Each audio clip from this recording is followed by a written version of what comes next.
kita ya, putra putrinya semoga ada manfaatnya. Mulai sekarang adik-adik kita belajar ibadah yang benar ya, karena ibadah itu fondasi kita. Kalau fondasi kitanya kuat, insya Allah tidak bisa kena pengaruh hal-hal yang negatif. Ya, mulai sekarang belajar ibadah yang benar, yang rajin, terus hargai kedua orang tua, karena nggak ada orang tua nggak ada kita. Ya, ridhonya Allah, ridhonya orang tua kayak gitu. Ya, terutama ibu dan ayah. Ya, kalau kita ada masalah sama orang tua, kita minta maaf aja. Kalau Allah itu maha tahu. Ya, kalau kita nggak ada masalah sama orang tua, putra putrinya, insya Allah apa yang diminta, mau jadi tentara, mau jadi dokter, mau jadi guru, mau jadi artis, insya Allah kalau kita nggak ada masalah sama kedua orang tua, terutama ibu yang melahirkan, insya Allah semuanya terlaksana sih.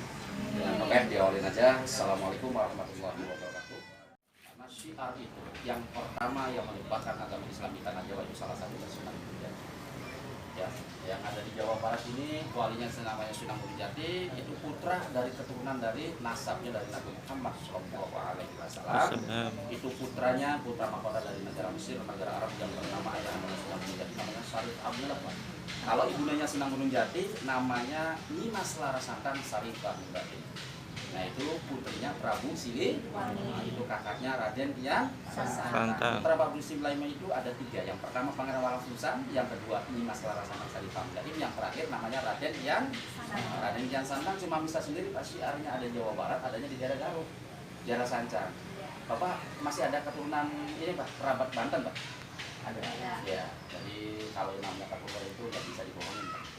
Insya Allah menang. Kalau Banten itu ya putranya dia yang ada di Cirebon. Kalau Sultan Hasan di Banten itu putranya Sunan Gunung Jati, mamanya Ibu Ratu Kaumanten. Jadi antara Banten dan Cirebon itu saudara Pak. Tolong dijaga lestarikan yang namanya jaga budaya itu peninggalan para wali ya. Insya Allah kalau kita yakin sama Allah dan kita yakin percaya aja sama para wali, insya Allah karena wali itu golongan orang-orang pilihan Pak. Dari sini ke Arab aja wali itu Sunan Gunung Jati. Saya tidak dari sini nggak usah pakai kesalahan. Percaya nggak Pak? Ya, betul. Karena wali yang lainnya itu memang pada sakit semua, punya kelebihan. Terus ada tambahan lagi wali yang 10 namanya Syekh Sidi Jenar. Yang saya tahu ya, Pak jadi diam-diam ahli sejarah. Saya lanjut lagi ya. Jadi keraton yang ada di Cirebon ini, keratonnya dinamakan Petilasan Dalam Agung Pakungwati Pak, di sebelah timur. Barangkali ibu dan neng mau mandi boleh. Kalau mandi di sana syaratnya tidak boleh kencing, tidak boleh pakai sabun, tidak boleh pakai anduk. Ada sumur kejayaan supaya jaya terus. Kalau yang buat laki-laki namanya sumur kejayaan, kalau buat perempuan namanya sumur agung Mas. Supaya agung rezekinya. Nah ini untuk menghilangkan aura-aura yang negatif. Di sana itu kalau diminum itu ada 3 rasa airnya. Kalau tawar berarti kondisi lagi sehat, kalau manis sudah kecapean, kalau pahit berarti kurang sehat. Dan ada rasa birnya juga. Insya Allah Pak ya. Kalau asam berarti porsinya sama juga pahit, kurang sehat. Kalau kurang sehat. Kalau pedas asin manis? Iya. Kalau saya nggak apa-apa Bu. Saya nggak dimasukin ke hati karena saya ini terus terang aja sebagai pemandu itu tergantung pemandunya. Nggak apa-apa Bu, yang penting Ibu Happy ya Pak. Happy, puas masuk ke keraton. Ya, saya lanjutin lagi ya. Jadi Petilasan Dalam Agung Pakungwati itu dibangun abad 1430 Masehi, usianya 600 tahun.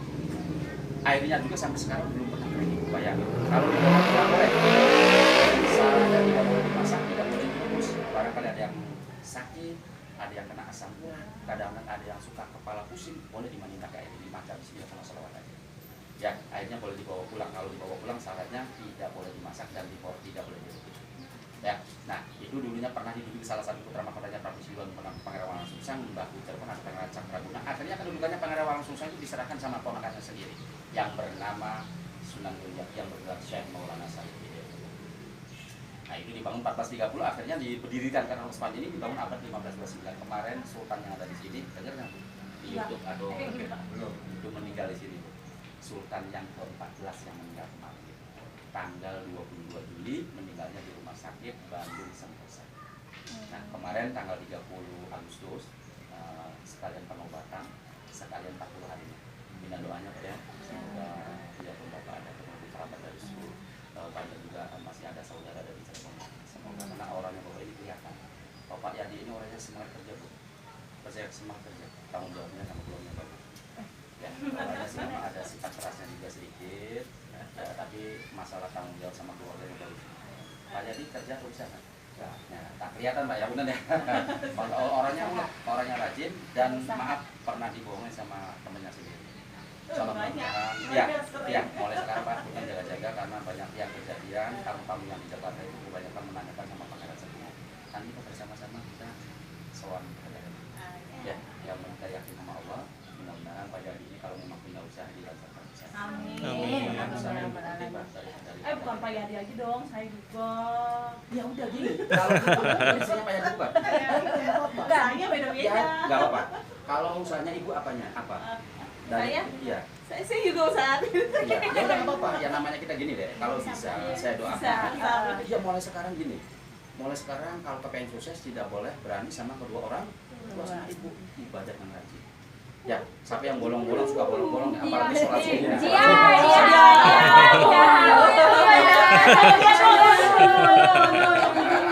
Oke Mbak ya, Mbak ini alhamdulillah banyak bersyukur. Senang nggak? Senang nggak? Ya, jangan tersinggung. Bapaknya masih ada? Ada dong. Ada. Hah? Lagi tugas. Kerja. Oh, kerja. Ibadah ya. Kerjaan. Terus Mbaknya juga memang orangnya sih enak, murah senyum, emosional kurang. Iya, Orangnya nggak dendam, orangnya nggak dendam. Cuma begitu tak udah selesai. Sama dengan Mbak. Ya, wajar. Saya Kalau posisi pas masih kecil udah. Ini aja ilmu aja yang kecil. Nanti posisinya nambah dewasa. Insyaallah sukses semua ya. Saya lanjutin lagi Pak ya. Dan ini area kompleknya dinamakan Siti Inggil. Siti itu nama tanah, Inggil itu tanah yang tinggi pada Bayadi. Di kompleks Siti Inggil ini ada 5 bangunan tadi. Yang pertama namanya Mandi Malang Semirang. Mandi Malang Semirang ini dulunya tempat duduknya santainya raja di sini Pak. Sambil menghadap ke utara. Nah nanti besok ada acara, ada Ridwan Kamil di posisi alun-alun Sangkalabuana itu. Dan di tempatnya itu setiap hari Sabtonan, tempatnya para prajuritnya pada latihan perang-perangan, latihan berkuda, latihan mana, latihan barusan, latihan motor. Nah terus yang di sebelah barat tadi barusan masjid masuk ke masjid nggak? Belum. Nah nanti habis dari sini boleh masjid, boleh masuk dari samping itu masjid sejarah. Yang terkenal ada azan berapanya Mbak? Di Cirebon ini 7. Setiap melaksanakan sholat Jumat.